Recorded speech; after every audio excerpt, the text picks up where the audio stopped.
What a difference a week makes. The landscape of the AFC, totally different than it was this time last week as far as playoff positioning goes, and even the AFC East title now very much up for grabs. I'm Kevin Carroll. Welcome to Buffalo End Zone, everyone. This is the Buffalo End Zone podcast. You've stopped saying that. Okay, I mean, it's all one brand, my man. That's the way I look at it. What, did it blink? No, it didn't.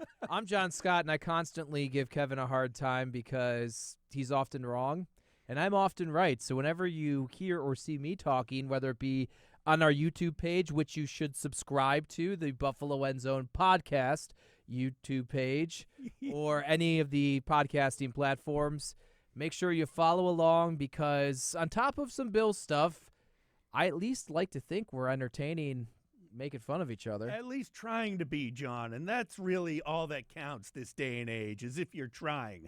You don't have to be good at anything, but as long as you're trying to do it, it's fine. And I'm fine with being the fall guy at every turn, John, because quite frankly, you're right. I'm the one who screws up the most. I'll own it. I'm fine with it. I won't pretend that I don't. I'll try not to cough this episode, as you pointed out. But more importantly, John, we are here to talk about the Buffalo Bills and what lies ahead, because we've been talking for weeks and weeks and weeks that they were in danger of not making the playoffs, this and that. The feel in Western New York, the feel everywhere you turn now, because of two things.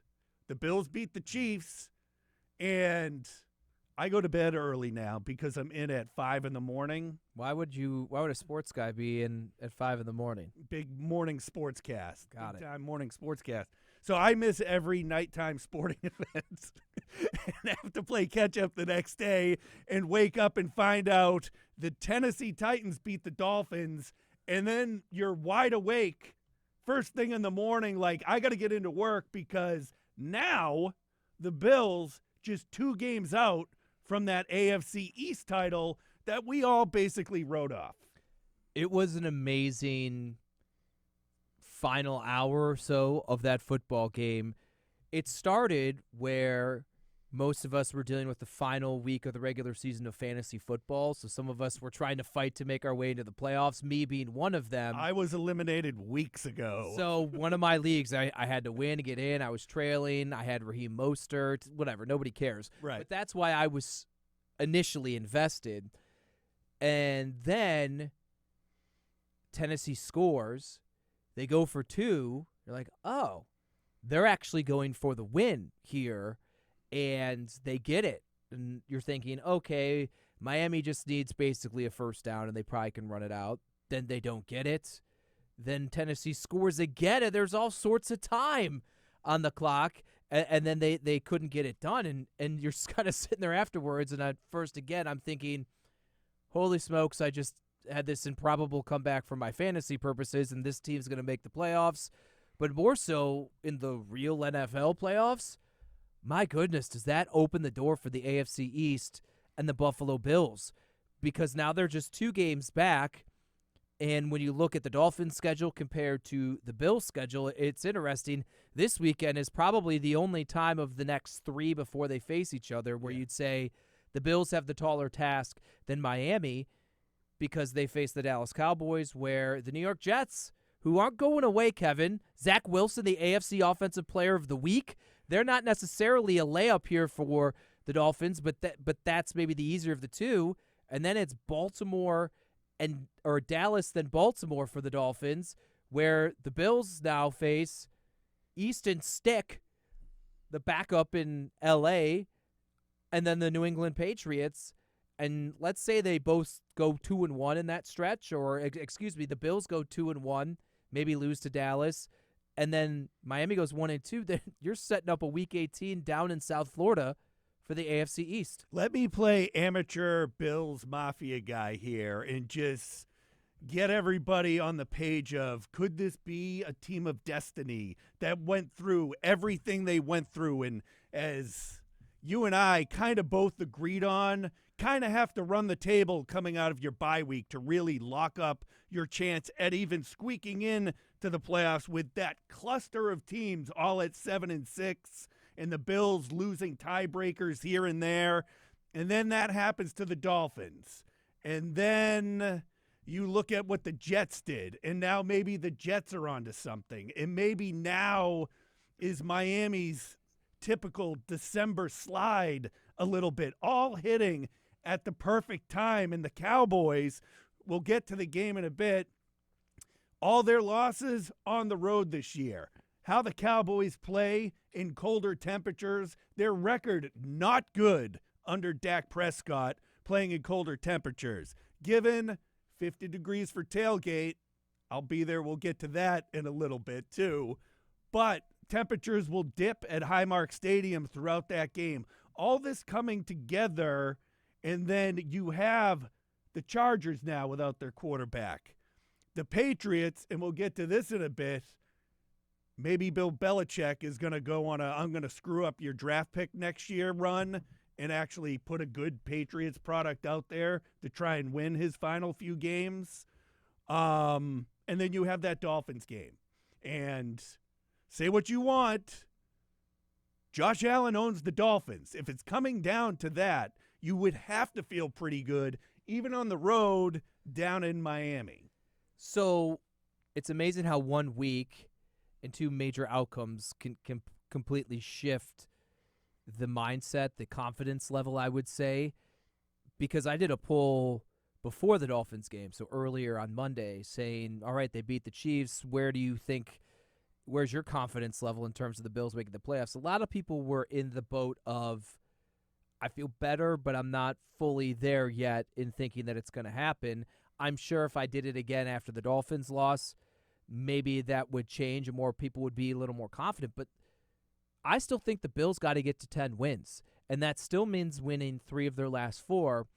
Sure, if you want to assume that they'll beat a backup quarterback with the Chargers and the New England Patriots, okay, that gets you to 9. Right. Dallas is a good team. You're right. You put it out there about cold weather, whatever. We'll get into the game. They're arguably the best team in football. I think the San Francisco 49ers are. But beyond that, you could make a case, certainly, for the Dallas Cowboys, especially the way they've been playing of late. And regardless of Josh Allen's history against the Miami Dolphins, regardless of what Miami may have done sliding in the month of December, should it play out that way, by no means would I go into a Week 18 thinking the Bills definitively are going to win that football game. It's still a long road ahead. It feels better. It seems far more attainable. But to me, yeah, the division's in play now, which will obviously enhance your chances of making the playoffs.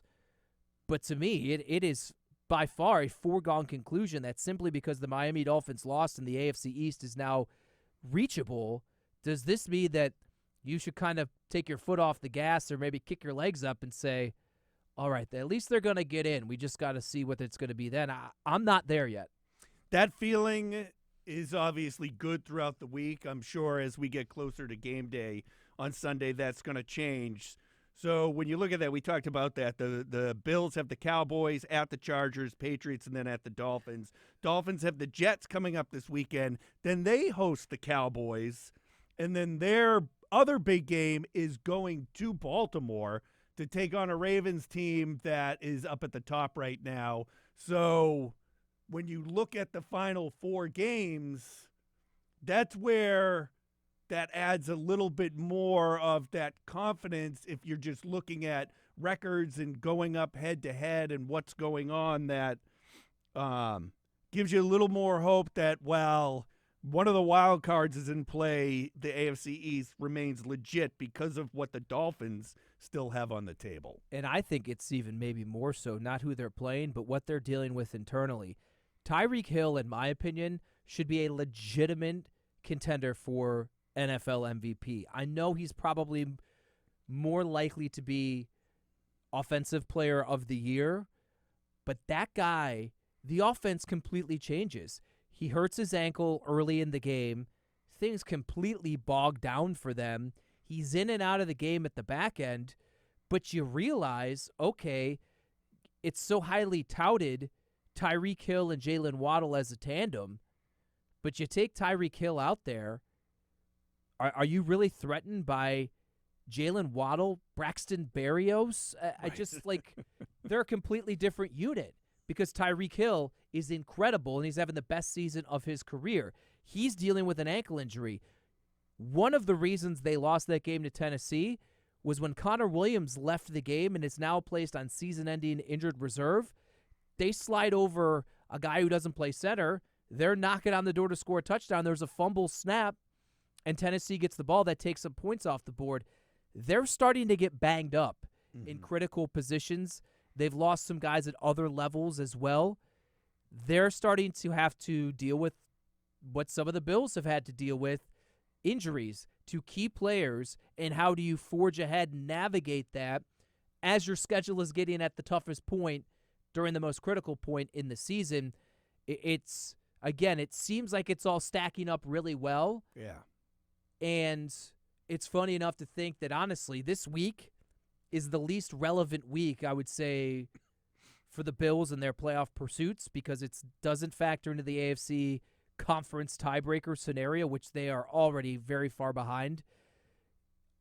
I think it's the final 3 weeks, but if they can beat the Dallas Cowboys, there's no reason to think they're not going to roll in to South Florida the last week of the season at 10 wins, and even if they're not tied with Miami, if they're a game back and they beat them, then they would win the tiebreaker, winning both games, and they'd win the division. Yeah, it's pretty incredible right now, John. And even when you look aside from the Dolphins and what else is going on in the AFC East, you have scenarios now where teams are going to be knocking each other around as the rest of the regular season plays out. So I think I was always, you got to win out of the bye, but now I'm starting to lean more towards maybe if you did get one loss in there, you're still going to be okay just because of what everyone else's schedule is at this point.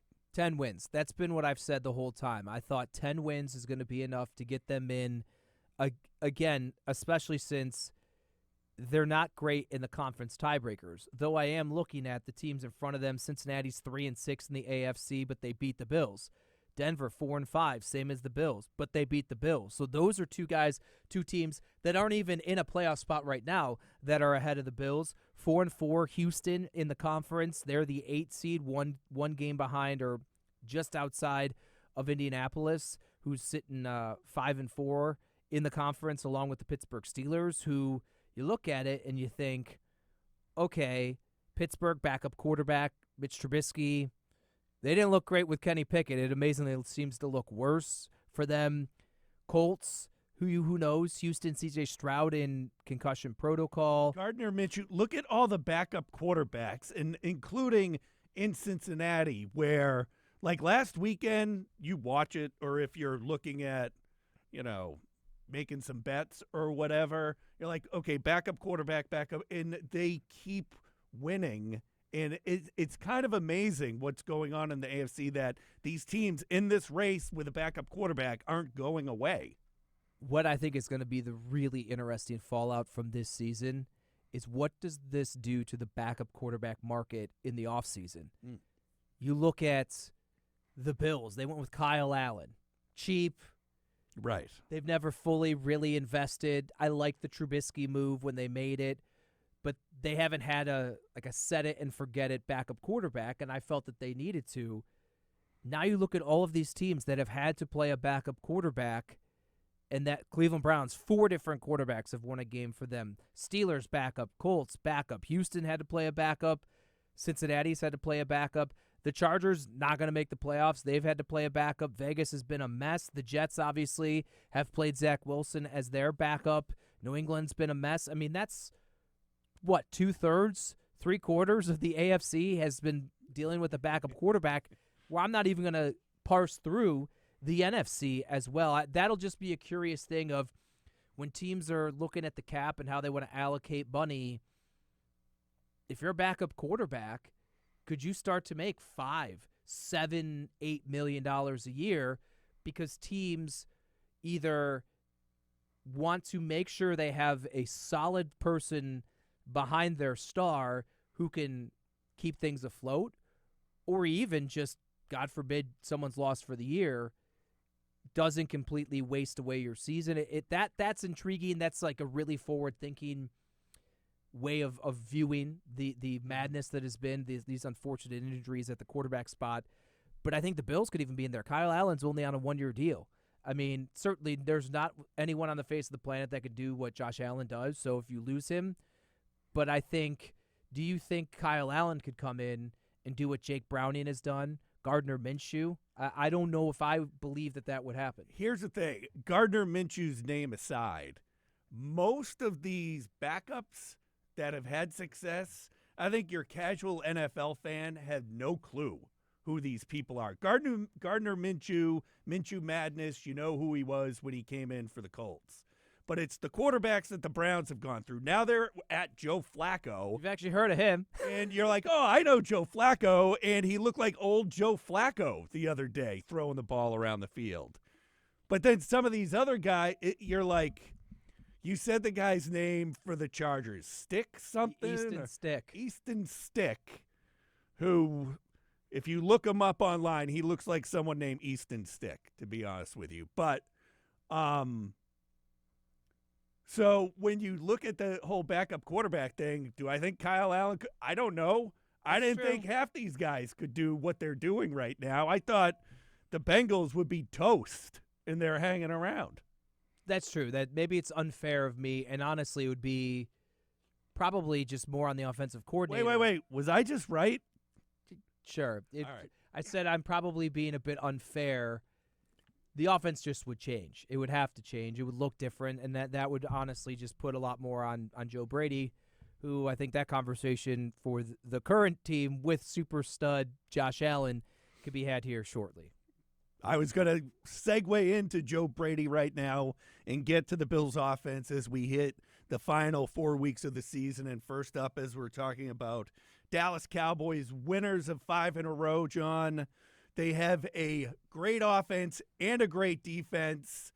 So they are someone you're running into late in the season that's having a great season of their own. Looks like the team not to beat with the 49ers out there, but a team that could make a run in the playoffs in the NFC and possibly get to the Super Bowl. But you see with Joe Brady taking over, we've seen more of Josh Allen against, we'll just go back to the Chiefs game and a couple of games before, more of what fans were hoping to see from Josh Allen throughout the season. And you hear head coach Sean McDermott, I believe, saying this afternoon during Bills Media Day that it's that time of year where now you really need to lean on everything to get to the ultimate goal. Josh's running was a topic that was kind of ping-ponging with Sean McDermott a little bit during the press conference on Wednesday. I'm looking at the numbers because I felt like he'd been running more, especially since Joe Brady took over. Not really. First game, Jets game, 5 rushing attempts for 15 yards. He did have that, I believe, a designed run on that opening drive or something, I think went for 7 yards. The big one was at Philadelphia, 9 for 81, 2 touchdowns. He looked like desperation mode Josh of just let him loose and he's going to deliver in all facets of the game. Kansas City did have 10 attempts, only 32 yards. Obviously, the mad scrum offensive line pushing him 5 extra yards for a touchdown where even Allen himself said, I don't even know if I was moving my legs. It was just like in the middle. And a 6'5", 250-pounder, and he's not even doing a heck of a lot to get him there. I just think also it's maybe the optics of him being out of the pocket and making those plays on the run. You saw 1 or 2 where he's like out on the perimeter and he's doing the pump faking thing, and the defender, I mean, he's in a no-win situation because he has to commit one way or the other. And once Josh eventually waits him out and they have to come up on him, he gets it to the wide receiver behind. I just feel like maybe you've seen him on the move more than you saw previously during the season. And we've seen this at this time of the year through multiple coordinators, right? We saw a few years ago, I know a lot of people tried to make the comparisons of 2021. Bills were kind of in that 500-ish late in the season. They lose the Tampa game, but that seemed to open the lid, and Josh just started going off. Mm-hmm. Maybe that's kind of what we're seeing here a little bit. I know Philadelphia would be an obvious parallel of tight game. They lose it. Josh is incredible. Does this open things for now? To be honest with you, Josh Allen wasn't that great against Kansas City. He was great in spurts, but he wasn't in totality. Agreed. Great. I think if you're going to beat a team like the Dallas Cowboys, especially with an incredible talent like Micah Parsons who can line up anywhere, do anything, I think you're going to need to be creative, and Josh is going to have to do some things on his own. And whether it be from McDermott down to Brady or whatever, they need to let him have the freedom to do it. And McDermott's message really was responsibility. Josh just needs to be responsible in terms of the way he runs. Getting down when you need to get down, go out of bounds when you need to go out of bounds, take off when you need to take off. Go down. Don't throw some errant pass because Micah Parsons up in your face. Yeah, take the sack if you're going to take the sack, or throw it away. That first interception that kind of turned the tide in Kansas City to allow them back into the game, it set up their touchdown when the Bills were up 14-0, was Josh was getting pressured. He held on. Nothing was open. He felt a little pressure, and he tried to force one. It was an interception, and it set things up for Kansas City, and that kind of was the beginning of the stalling of the offense for the rest of the game. Don't allow a potent offense and a great opportunistic defense any sort of extra opportunities. So let's talk about that Cowboys defense then, and what it's going to mean for the Bills' offensive line coming up with they're going to need a strong performance, because when I look at the Cowboys, I mean, you can take your Dak Prescott and CeeDee Lamb and the flashy offense, but it's that defense when it comes to this matchup that I find concerning just off the bat, with the pressure that defensive front can put on this Bills offensive line, and maybe force Josh Allen into making a bad decision. The Bills' offensive line, it is amazing. It was my story that's airing on Spectrum News 1 Wednesday. Of all the injuries this team has dealt with, and in the past, the offensive line has certainly had their share. Mm-hmm. All 5 starters have played every single game this year. It's the one place of continuity that has been part of this team, and it's incredible. And I think the results are maybe not glaring, because who the hell pays attention to the offensive line or really cares about it when it's going well? Right. You care more so about it when it's not going well. Kansas City had 3 sacks on Josh Allen. Philadelphia has a great pass rush. Hassan Reddick is phenomenal. We know the other guys there. Only 1 sack in that game. We know what the New York Jets have done against the Bills. They only had 1 sack. No sacks of Josh Allen in the Denver game. And they're a solid defense is there. Cincinnati, Trey Hendrickson. They have other guys there. Sam Hubbard, only 1 sack. Tampa Bay, 2 sacks there. New England, say what you want about the New England Patriots. They also, Josh Uche, some other guys, they have some talented people up front. 1 sack. Giants didn't sack him. Jacksonville didn't sack him. Miami got him twice. Now we're all the way back to the beginning portion of the season. I think their best performance maybe was Washington when they didn't trade all of those guys. They still had Chase Young and all of those guys. Montez Sweat, no sacks. So this unit has faced very talented fronts, very talented individual pass rushers, and by and large throughout this entire season have held strong. As Mitch Morse indicated, part of that is on Josh. He's elusive, and he helps them not allow sacks just because of the way he does. But I think collectively that group has done a very good job.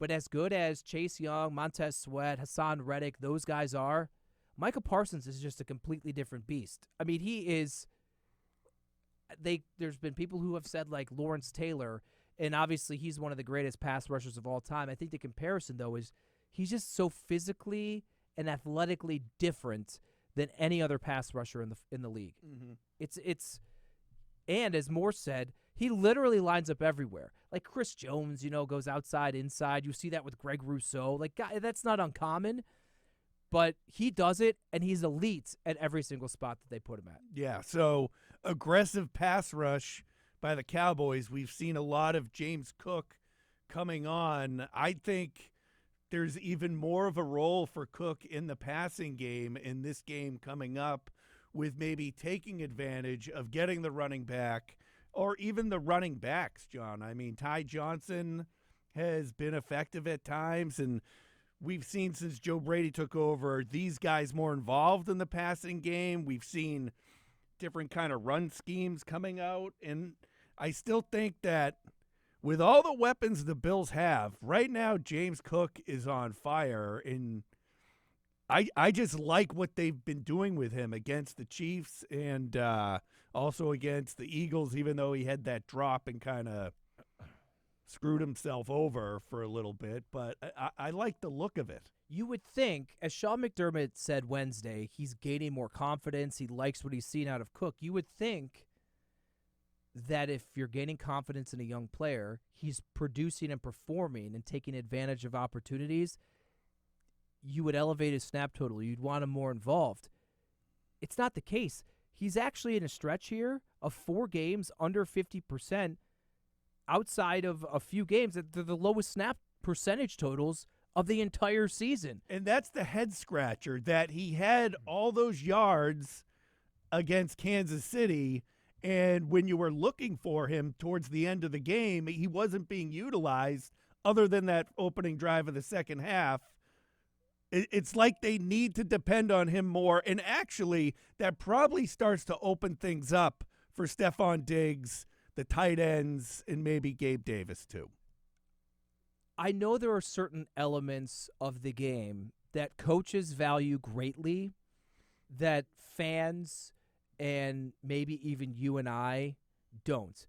Like when we talk about roster constructions coming out of camp, special teams matters. So there's some people that are going to make the team that the average fan or someone at home is going to say, why on earth would you keep player X? He's not good enough. Give me the 7th wide receiver or something like that. Give me the other running back. And that's just part of the game. Pass protection from a running back spot. Mm-hmm.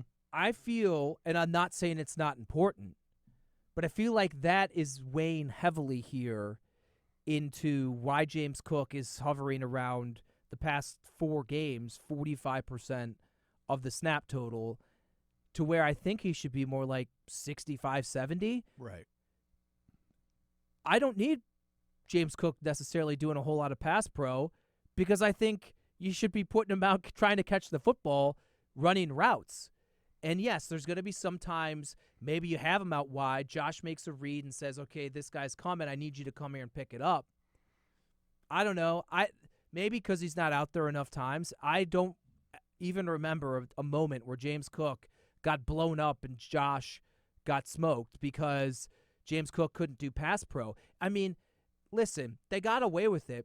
I don't need Latavius Murray trying to be catching passes from Josh Allen. I don't need it. To me, he should be a guy that maybe gets 5 carries a game. He's a change of pace. But in a 2-minute offense or a hurry up or whatever it may be, I don't want to see Latavius Murray on the field. I feel like the Bills are hurting themselves by not putting one of your more elite playmakers on the field, and that's James Cook. I feel like that's something Joe Brady needs to lean into more and just get him now up into the 15, 20 touches a game rather than like the 10 to 15. And where I'm coming from with that is, and I'm with you. I don't ever recall James Cook getting destroyed and Josh Allen getting hit. I don't recall that. But what I would think is, from what they've put on tape over the last few weeks, if James Cook is out there in passing situations, you on the defensive side got to make a decision. Is this guy going out into a pass route, or is he staying in the block? And what because position? we could get burnt. big time either way. And what position would potentially pick up James Cook if he's coming out of the backfield? A linebacker? Well, then that takes away a guy who potentially could spy Josh Allen because some teams have started to do that. Or you take a safety. Does that mean there's no help over the top for Stephon Diggs? Or Dalton Kincaid? Let's say you have Kincaid and you have Cook out there. Well, a linebacker or safety is probably picking him up, maybe the nickel corner if they're in nickel. Then one of those other guys should have a favorable matchup. Right. And to me, in a matchup league where I always say this, you want the plus matchups. You drafted James Cook to be a plus matchup in the pass-catching role as a running back, and you drafted Dalton Kincaid to be a plus matchup as that big slot, tight end, wide receiver. Putting them both on the field with Stephon Diggs, those are, in my opinion, you probably have 3+ matchups on the field all at the same time, plus Josh Allen. To me, that's one of those things where it's not as simple as we're boiling it down, but maybe it's not as complicated or challenging as maybe the coaching staff may try to portray it. Right. I mean, that's where I'm at this point, and who knows? I mean, it's December football now. Maybe this is something in the works that they're building up, but like you said, we haven't seen it. You mentioned Dalton Kincaid.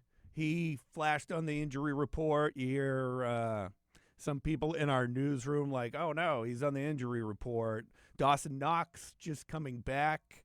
But I would say from the fact that he finished the game the other night and whatnot, or did he finish the game? You were there. I thought he did. He technically did. They never got the ball back, right? So they stop Kansas City, then they take the knee.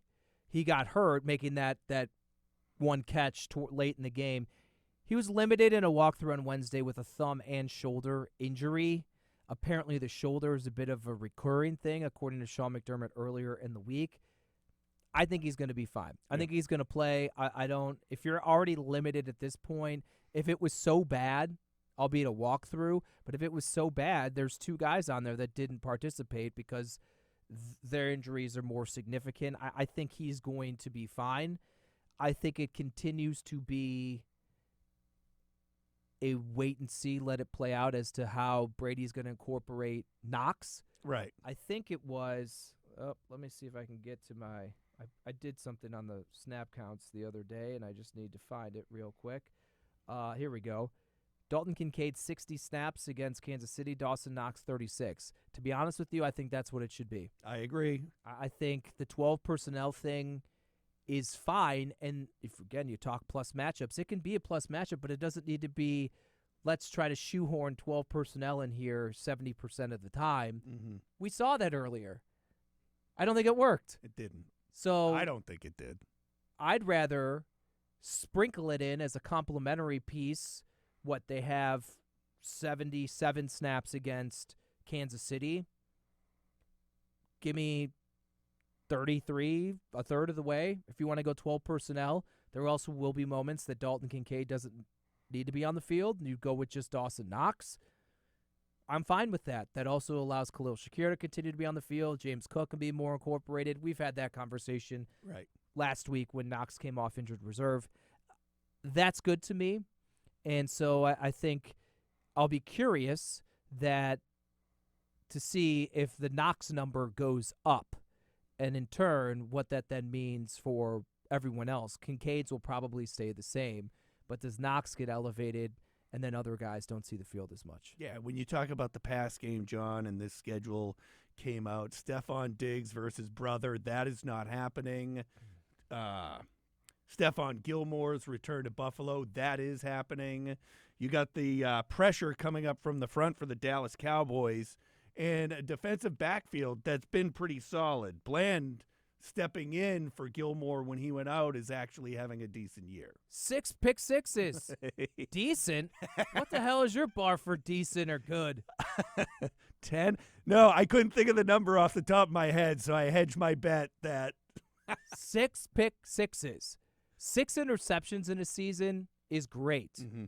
To return 6 of them for touchdowns is insane. That is insane. You couldn't even do that. Maybe on rookie in Madden, you would get 6 pick sixes. But in all my years, of playing Madden. It hasn't been for a while, but I used to play it religiously, hours a day.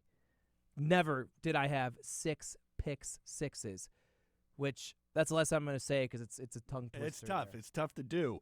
But yeah, so you still have that battle with Diggs on the outside and Gabe Davis, who had a goose egg game, so maybe he has a big game this week against the Dallas Cowboys. So there is that. And, of course, Stephon Gilmore kind of looks like the Stephon Gilmore of old. Like, I know he was on, the Carolina Panthers for a while. Colts, too. Kind of, you didn't hear him. Now with the Cowboys and all they're doing, his name's back out there. Kind of like a rebirth for the guy. They've done pretty well against opposing top-tier wide receivers. DK Metcalf, though, cooked him. He cooked him 2 games ago, 134, 3 touchdowns, 6 catches on 8 targets. But A.J. Brown was held into check last week. Terry McLaurin, I believe, had a goose egg, I think, maybe when he faced the Dallas Cowboys. Cooper Kupp wasn't playing, but Puka Nacua back in the day, I don't think he played that well against them. They are a very good defense as a whole, and we will focus on Micah Parsons because he deserves it. I mean, the guy, as Joe Brady pointed out, when he was a grad assistant at Penn State years ago, Parsons is like, you know what, I want to play wide receiver this camp. And he was the best wide receiver on Penn State's football team. And Penn State has had some first-round talents that were probably around there, KJ Hamler, Dotson, things like that. He's a freak of an athlete. I mean, that's just what he is. But the secondary is good. And Stephon Gilmore, to your point, has looked like a guy that can face a receiver the caliber of Stephon Diggs, A.J. Brown, some of these guys, and be pretty darn close to the Stephon Gilmore of when he was with the Bills. Yes, people, Stephon Gilmore was good when he was with the Bills. I know not everyone thinks that. Then obviously elevated his game when he was with the New England Patriots. It's going to be a challenging thing. But here's the thing. Stephon Diggs can beat anyone. He can. I don't know what's been going on recently, but they got to get him going. They just have to, because they won a game where he was 4 for 24 on 11 targets. You're not going to win many games when he has 4 for 24. They beat the Jets, 4 for 27 on 8. I don't think that that's a recipe for success. Does he have to get back to the 10 for 100 on 16 like he did against the Giants? No, but the guy hasn't had a 100-yard game since that Giants game on October 15th. And he's had 70, 86, 74, but that's the closest he's been in like 2 months. So to me, I don't know exactly how you go about doing it. I mean, 11 targets is 11 targets. As we said on the postgame show, he's had some weird drops the past couple weeks as well. Mm-hmm. But to me, you got to go at Gilmore with Diggs and let Diggs be Diggs and just not be afraid of it. They usually aren't. I'm not saying force it if it's not there, but I think maybe this needs to be on Brady. You'll like this. Throw out those stupid bubble screens to Stephon Diggs.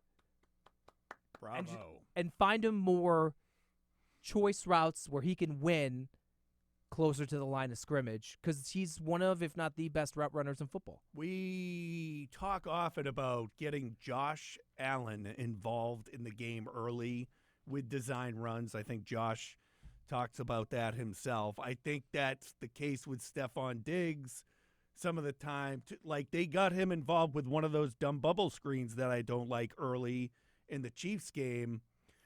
But you picture in your mind some of the over-the-middle stuff where they're able to get confusion on the defense and get Stephon Diggs into a certain area. I think it was last year they started moving Diggs into the slot to let him work inside a little bit and get him more in the flow of the game. I think that is a recipe for success, getting Diggs involved off the start in high percentage passes that will maybe not pick up 15 yards at a time, but maybe get you 5 to 8 yards on the opening drive. 100%. And one thing we've seen from Stephon that I think has improved and been different, maybe not during the stretch, but the guy's broken tackles and ripped off big plays multiple times this year, something that I don't remember seeing his first few seasons, as great as they were. So getting him the ball short to intermediate routes could prove to be bigger than just the 5-6 and he dives down and avoids contact. I just think it's critical not to at the detriment of getting others involved, but I think there needs to be a concerted effort for Stephon Diggs out the gate to not only see targets but see easy catches to get him into a groove and, frankly, almost set up bigger plays maybe for later in the game. Yeah, and you really need that right now with what's going on with the team. We mentioned Dalton Kincaid on the injury report. The defense, no shocker here, dealing with more injuries and questions right now going into this game with the Cowboys and the whatever plays out the rest of the season with a couple of big-name players. A.J. Epinesa, after his tipped interception early in the Kansas City game, was out for the rest of it. He has a rib injury. Sean McDermott calling it week to week. Micah Hyde, and Kevin, this is the one I'm less optimistic on. It's a stinger. He's had stingers. A stinger is an injury that involves the neck. He missed all of last season with a neck injury. He's also considered week to week. Sean McDermott saying, we'll see as to whether or not either of them will go on injured reserve. I wonder if Micah Hyde will ever play again. I'm 100% there with you. When it comes to the neck, you don't want to mess around with that. And the fact that this has happened, 3 times this season alone, and here we are again with it. When it comes to Micah Hyde, as much as he means to this team right now, I just don't see it. I don't know what's worth keeping him in the lineup or maybe having him miss a couple of games and coming back and having the same thing happen over and over again. You're right. Maybe it's just time. Final year of his deal with the Bills. I think as much as the organization loves Micah, as great as he's been for them, I feel like they probably would have moved on even if you take the neck injury out after this. But for Micah himself, maybe it's just time. He's got 2 young, great children, and he's had a great career. And to your point, there is life after football, and Micah's an incredibly smart guy. He understands that. Are there things he still wants to accomplish? 100%. Does he still probably have a love for the game? I wholeheartedly believe that as well. But you have to think about beyond your early 30s and the rest of the way. And whatever this is, I'm not a medical person, and even Sean McDermott didn't know and didn't want to say if it was all related. Stinger 1, Stinger 2, neck injury. We don't know that specifically. But the neck is not to be messed with in this football game, and clearly now 2 years running, he's having significant injuries and issues surrounding that area. So I tend to think, I do not know, but I tend to think maybe he's someone that they have to put on the shelf for a little bit and maybe the rest of the year. And if he can come back, great. But there is also a part where I don't think he's washed, as some people say, but I definitely think we've all seen moments, the Jacksonville game, the Philadelphia game, where all-pro Micah Hyde has lost a step, and those plays, the Calvin Ridley play late in the Jacksonville game and that touchdown in the back of the end zone in the Philadelphia game, I think Micah Hyde 2-3 years ago, pre-injuries, 3 years younger, right? I think he makes those plays. I just think, unfortunate. I hope, as someone who's known Micah Hyde since he was in high school, I hope he's okay. That's honestly where it goes to more. I just don't know if it's maybe even in his best interest to come back and play. Yeah. In the meantime, next man up for the guys out on. Oh man, I'm gonna start coughing. For the guys out on the field, John, and as much as we hyped this tough Dallas Cowboys defense, you have your Dak Prescott running an offense with weapons like CeeDee Lamb, Tony Pollard at running back. I'm blanking on number 3 on the Cowboys. He's played for pretty much Brandon every Cooks. team in the NFL. Cooks. So you have an offense. They're up there in the league as far as production goes, total yards, stats, yada, yada, yada. You're dealing with a Bills defense that is extremely banged up, but John seems to come to play every week. And then this past week against the Chiefs was actually there to deliver when they were leaned on at the end of the game. So I don't know why with Sean McDermott running the defense, even with injuries. I have good faith that they're going to be able to hold their own. You know, you hold your own against Patrick Mahomes, even though they're not the Chiefs of old. There's going to be a whole nother test with some big-name players on that Cowboys offense. Cowboys offense, 4th in the league total yards, 381.5 per game. Tops in the league, 32.4 points per game. They're converting on nearly 50% of their third downs. They average 23 first downs a game. That's tops in the NFL, second in passing. They've scored 40 points 5 times this season. 3 of those come in their last 5 games. And they've scored over 30 points in 9 of their 13 games. I mean, they're a prolific offense. The biggest change is Kellen Moore, no longer the offensive coordinator, Mike McCarthy, almost doing what Sean McDermott did with the Bills' defense, saying, all right, my job's on the line. Now, McDermott's wasn't, but my job's on the line.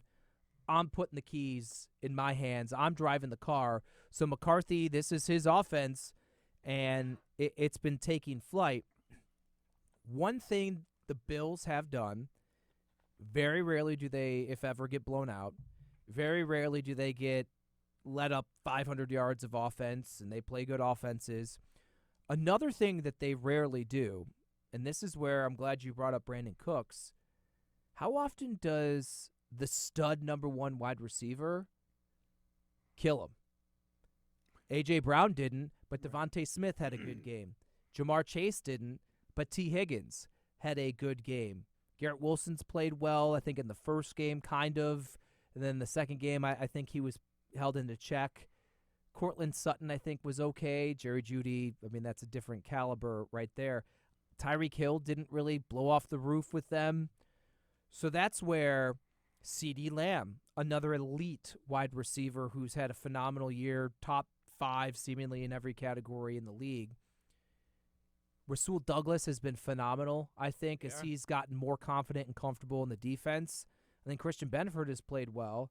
But let's see, maybe is Brandon Cooks or Michael Gallup the one that can take advantage outside of CeeDee Lamb? Why does it seem to me Michael Gallup's been in the league since I was in college? Was there another Gallup wide receiver on the Cowboys? I don't think so, but he has been there seemingly a while, and the expectations for him, he had one good year, I think, when Amari Cooper was there. He's dealt with some injuries. They've clearly understood he's not a number 2. That's why they acquired a guy like Cooks. Just the secondary options have seemed to be the ones that get the Bills. If you even want to think of Rashee Rice, he had a good game against the Bills. Didn't go over 100 yards, but he was solid against them. He was the problem along with Kelsey. And Kelsey was good, but he didn't kill them in that game. So to me, it's CeeDee Lamb's probably going to get some, and I'm not saying he's not fully going to eat his like he can, but just the way the Bills have seemed to play top-tier wide receivers, it seems like they've done a good job of keeping them in check, but maybe it's sometimes come at the detriment of their secondary option having a more substantial game. Okay, so let's get to the game itself, John, as we go to BetMGM. Talked a little bit about the weather early. It's supposed to be around 50 during the afternoon, but again, it's going to dip during the game in this one. Bills right now -2.5 in this one. And, I mean, that's the tell right off the bat who you're going to pick. I'm picking the Bills to win this game. And So I'm good with that, whatever. I'm not taking the Bills -2.5. No. Okay. Over under 49.5. This is where now I sit, and I'm at a crossroads here. Just because of the under just always seeming to be the play for the Bills. But I think with the Dallas Cowboys, I think you got to put up points. I know I said the same thing going against the Chiefs, and that didn't really pan out. But both teams, I think, are getting over 25 points in this. And in order for the Bills to win, I think they're going to have to get up into the 30s. So I'm taking the over on this one, despite my gut telling me not to do it. I, too, am going to take the over because I'm picking the Dallas Cowboys to win 27-24. And this is a weird spot. This is now 3 weeks in a row I've picked the Bills to lose. They obviously lost to Philadelphia. They beat the Kansas City Chiefs. The way I thought they would play out was somewhat similar. I said the Kansas City Chiefs I thought would win, and I didn't have faith that the Bills in a tight, gotta-have-it end sequence would be able to get the job done. They did. By the skin of their teeth, by maybe a toe, I guess one could say, or a foot. But they have looked better at times, but I'm still not there that the Bills are the team that's a Super Bowl contender that you think can and should go toe-to-toe with them. I think it'll be close because, like I said, I think they'll lose by 3 points. But to me, Dallas's offense is good. Their defense has so many incredible playmakers, and they just have a knack for doing it. And unfortunately, 9 games now that Josh Allen's thrown an interception in a row? Some of those was, a Hail Mary or something like that. But between maybe an Allen mistake or someone else on the offense's mistake, the opportunistic and great defense of Dallas, I think maybe, again, it's put in that late game situation. I just don't know if they can do it. See, so I'm looking at I'm going to take this from many angles, including, I'm human. I'm adding that to this.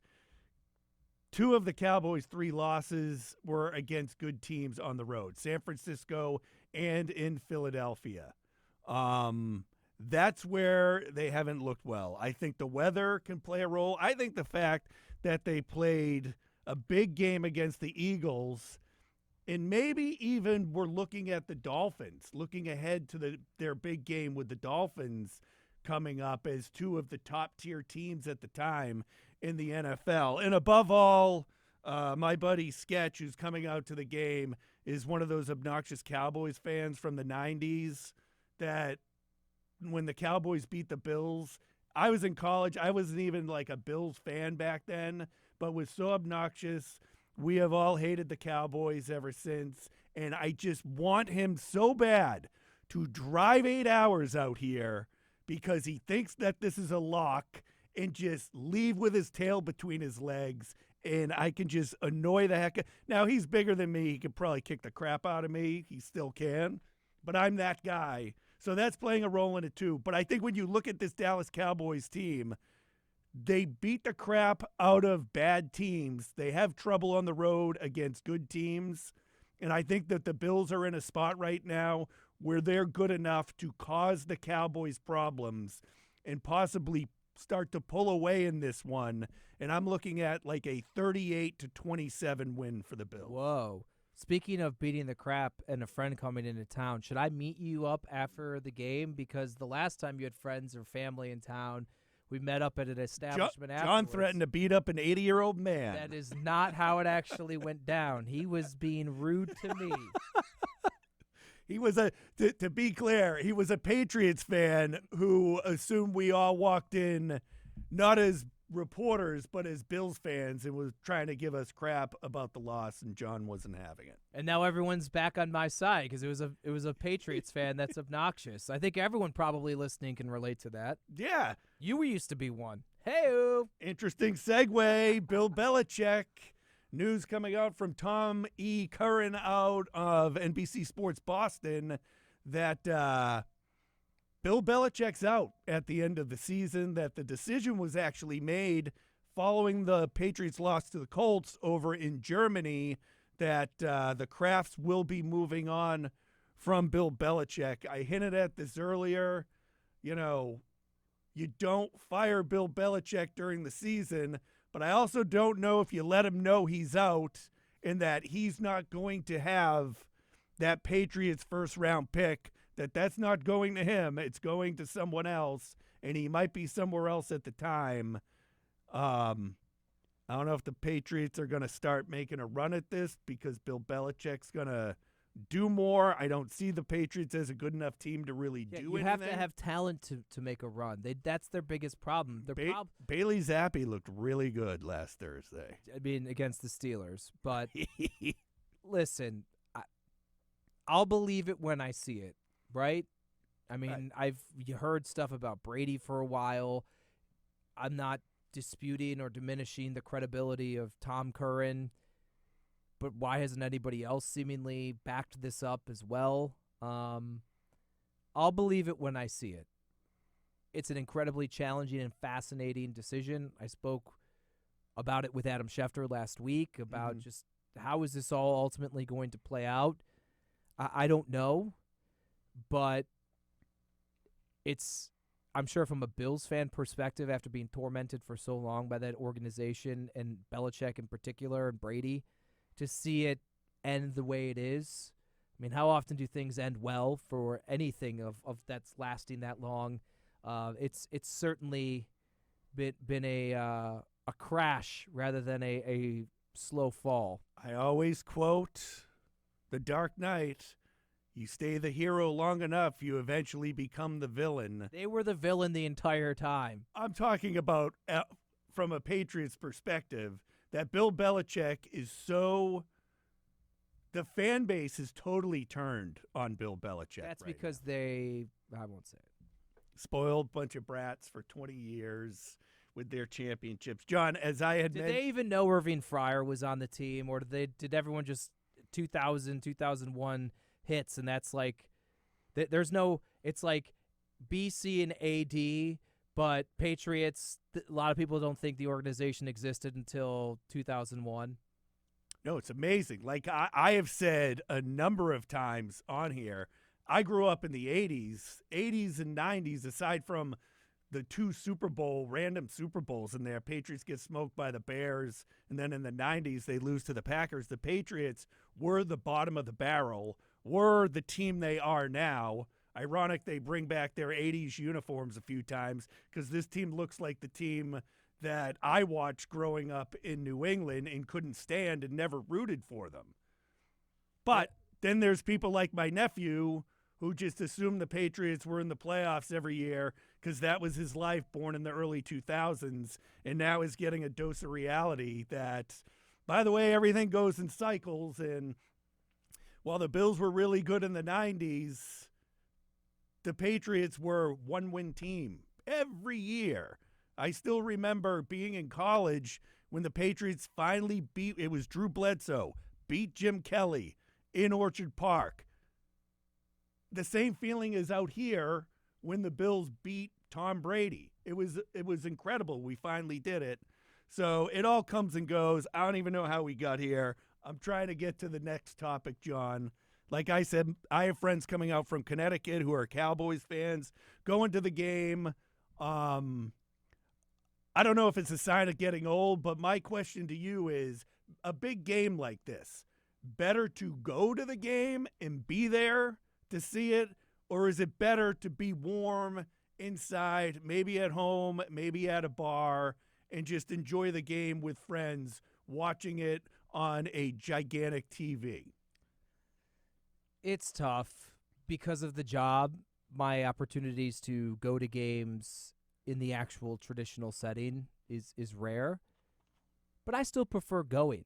I'm a Cavs fan. Went to their game up in Toronto last year. I loved it. I loved it better than watching it at home.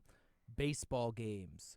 I love being there. The atmosphere is something that, regardless of the incredible advancements and picture and all the different things that television broadcasts provide, and certainly the comfort of your own home and the economic burden lifted by, hey, I'm going to walk over to my fridge and grab a beer rather than wait in line for 15 minutes and pay $15. That's great, but I still think going to the game is unmatched, especially in an atmosphere similar to what Bills Mafia brings to a place like Highmark Stadium. And this game on Sunday will have a playoff feel to it. And the hatred of the Cowboys still in Western New York still exists. It's still, I won't say reigns supreme. I think the Patriots are still the most hated team. But, I mean, for anyone my age or around my age, just knowing the Cowboys and what they were in the early 90s and how they kept the Bills from getting a championship to Western New York. Hatred's still there. You don't see them that much. I think Josh Allen is 3-0 against the Cowboys. I forgot to throw that in earlier. But before we go, surprisingly, John took a shot at me for going to the gym and not showering and coming back in to do the podcast. So I got myself cleaned up today. I'm proud of you for being because I did cardio. When I lift, I don't, and obviously I don't lift a ton. Lift a ton of cheeseburgers is what I lift, but 12-ounce curls. 12-ounce curls too. I don't sweat that much, so I don't care to shower. And I don't think it's that big of a deal because I've never had anyone say, "Were you at the gym? You stink." Now, you could tell me right now or another time, "You stink, go take a shower," and that's fair, but I don't really have a problem with it. Side note, I don't shower right after hockey. I go out, get something to eat, and then shower when I get home later. I don't take as much issue with that. There are some times I'll work out at the gym and even do cardio or go in the sauna, and then I'll go to like Wegmans, but I try not to do the super sweaty workouts, then go there. But sometimes just life, it forces you into that. I agree. Like, I'm not dripping sweat when I'm just lifting weights or whatever. And maybe I'm more apt to then sit around at home and do some cleaning or yard work or something like that. But gotta shower, man. I have no problem, and I'll shower twice a day. It's okay. I did it yesterday. So my big deal is having to comb my hair after every time I shower. All right, we got to get going. It's Bills hosting the Cowboys coming up. 4:25 start again. Buffalo End Zone post-game show. Andy Young will be filling in for me. Fred Jackson will be back. Jon Scott will be there. Get through this weekend. And then San Diego Chargers in Mason Stick. LA Chargers. Jimmy Sticks. Easton Stick, which someone brought that up. That's a hockey stick, an Easton Stick. It's also a baseball bat. But you don't call it a stick. Yeah, it's a stick. Maybe that's why you shouldn't be playing hockey. All right, for Jon Scott, I'm Kevin Carroll. Thanks for joining us, everyone.